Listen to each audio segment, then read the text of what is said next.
Meister Eckhart, one of the most influential figures in Christian mysticism.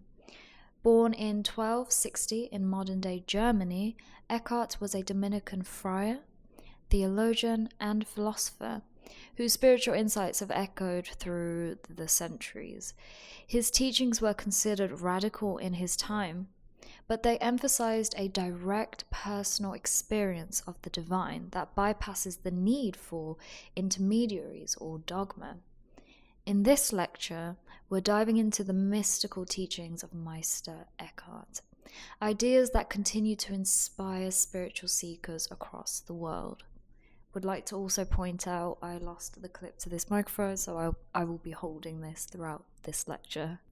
At the core of Eckhart's mysticism are several key concepts that interconnect to create this profound vision of the spiritual life. These concepts are essential for understanding not just Eckhart's worldview, but also the broader tradition of Christianity's mysticism that he influenced. Let's begin with one of the most important ideas, and certainly most popular, the Godhead. Eckhart makes a fascinating distinction between God and what he calls the Godhead, or Gottheit in German. For most of us, God is a familiar term. We think of God as the creator, a being with characteristics like love, wisdom, and omnipotence. But for Eckhart, the Godhead refers to something much deeper, beyond any human understanding. The Godhead is the ultimate ground of all being, a state of pure, undifferentiated oneness that exists beyond even our own concepts of God. It is the source from which all things emanate, including the God that people traditionally worship.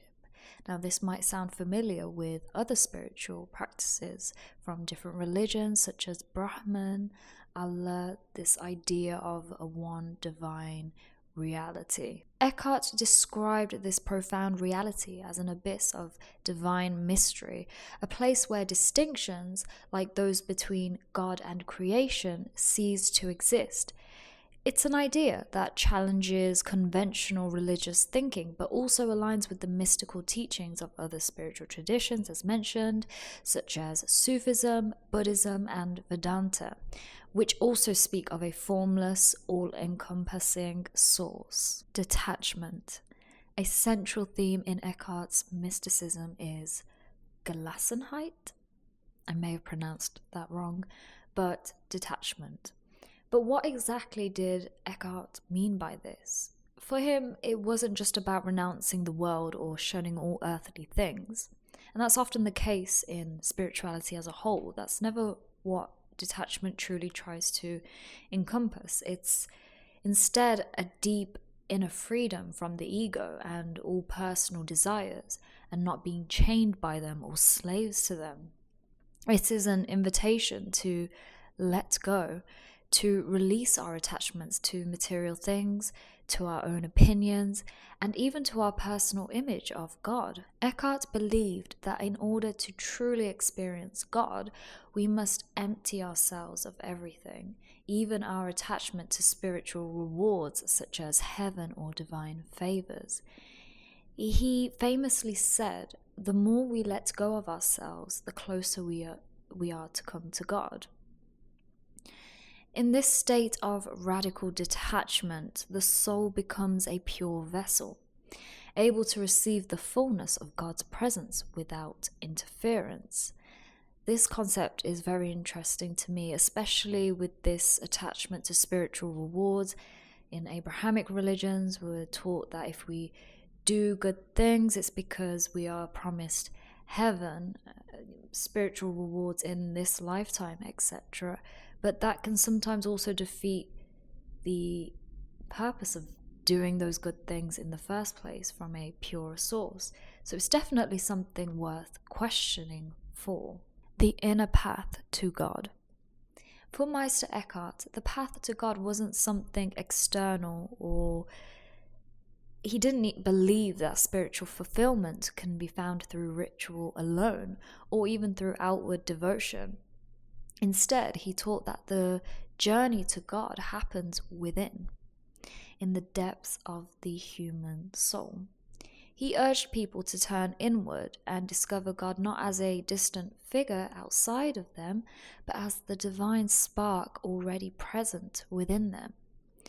This inward journey is imperative in Eckhart's teachings. He insisted that the true knowledge of God comes not from intellectual study or religious tradition, but from the direct personal experience. To Eckhart, the soul has a divine core, a place of unity with God. In silence and stillness, when the distractions of the world are stripped away, we can discover this divine presence within ourselves. Now, let's take a look at some of Meister Eckhart's most famous teachings.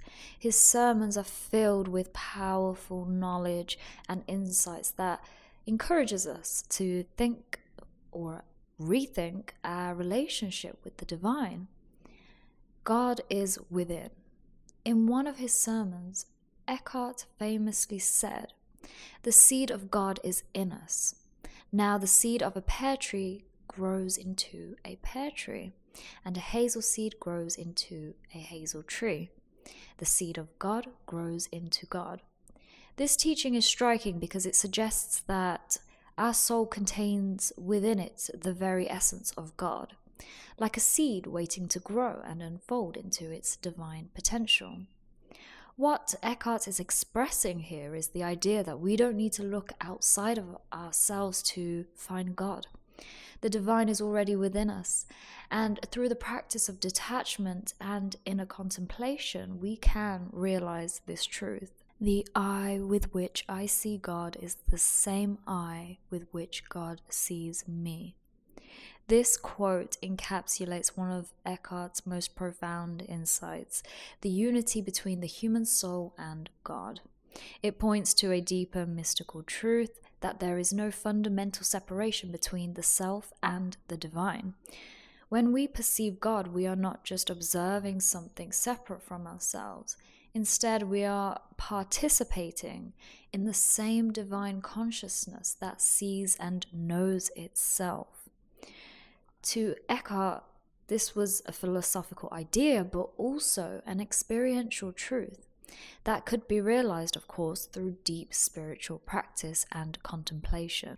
Again, on the topic of detachment, because it truly was a core, imperative, fundamental teaching of Meister Eckhart. He once said, "If you seek God for the sake of reward, you will never find God. If you seek God for God's own sake, you will find God." In these words, Eckhart is challenging the conventional religious mindset of his time, where people often approached God with the expectation of receiving something in return, whether it be salvation, blessings, or a place in heaven. So for Eckhart, true spiritual growth comes when we give up seeking anything for ourselves and approach God with no agenda, but for the sake of love and truth, seeking God for the sake of love and truth, our union with Him. In a society where religious churches, establishments, authority were very prevalent, Eckhart's ideas were very controversial during his lifetime. However, his influence spread far and wide, shaping the future of Christian mysticism and beyond. After his death, many of his disciples and fellow mystics took his ideas forward. The Rhineland mystics. Eckhart's direct influence can be seen in the works of the Rhineland mystics. Figures like Johannes Tauler and Henry Suso, who took up his teachings on inner detachment and union with God. These mystics carried forward Eckhart's emphasis on personal experience of the divine rather than relying on the external practices. Modern philosophers and spiritual teachers. In the 20th century, Eckhart's influence extended into philosophy and psychology. Philosophers like Martin Heidegger drew upon Eckhart's ideas about being and nothingness. Existentialists found in his writings a deep reflection on the human condition, while psychologists such as the infamous Carl Jung connected Eckhart's insights to the process of inner transformation and individuation. Beyond academia, Eckhart's teachings have resonated with modern spiritual movements, including contemplative Christian traditions, interfaith dialogues, and even mindfulness practices inspired by Eastern philosophies. In today's world, Eckhart's ideas about the inner path, detachment, and divine unity continues to inspire spiritual seekers across traditions. His teachings resonate deeply with those interested in meditation, mindfulness, and the search for personal spiritual awakening. And this is one of the many reasons why he is known to be a prominent figure in perennialism, and as well as, of course, traditional perennialism. Meister Eckhart's teachings offer a timeless wisdom, an invitation to explore the depths of our own souls. His call to seek God not just through external rituals, but through inner silence and detachment, challenges us to reimagine our spiritual journeys as one of profound inwardness and simplicity.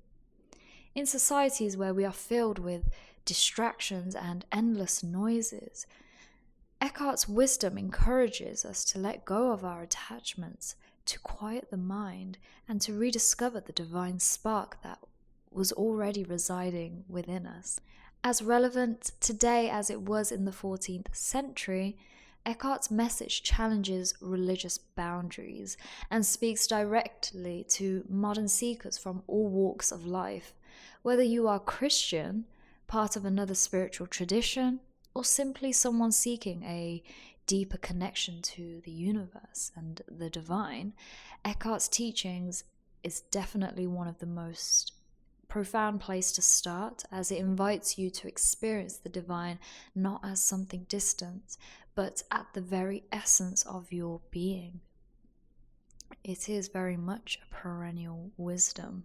One of the most famous quotes that represents perennialism and traditionalism is accredited to Meister Eckhart. The quote says, "Theologians may quarrel, but the mystics of the world speak the same language." I love this quote. It's one of my favorites. However, I would like to share some awareness that this wasn't actually from Meister Eckhart. It was by another profound spiritual writer and figure called Eknath Easwaran, who has done amazing works. I've read his translation of the Bhagavad Gita, and he, I believe, wrote an essay regarding the impacts Meister Eckhart had left behind, and the quote is found within his essay, within his writings. And so I would like to dispel this claim that it was from Meister Eckhart. But it's a wonderful quote nonetheless, and I'm sure Meister Eckhart would have agreed to it. I hope this lecture has been insightful and has given you a brief introduction and background to Meister Eckhart's teachings, his concepts within the Christian mysticism, but also within traditional perennialism also. There's a lot of his works that I am yet to explore and discover. I find that I resonate with a lot of his teachings regarding quieting the mind and detachment, as well as meditation as well. So there's lots to explore there. But other than that, I hope this was useful. And I would like to end this video with my disclaimer that I am by no means claiming that I am knowledgeable in everything, except that I am in the humble pursuit of wisdom. Thank you for watching.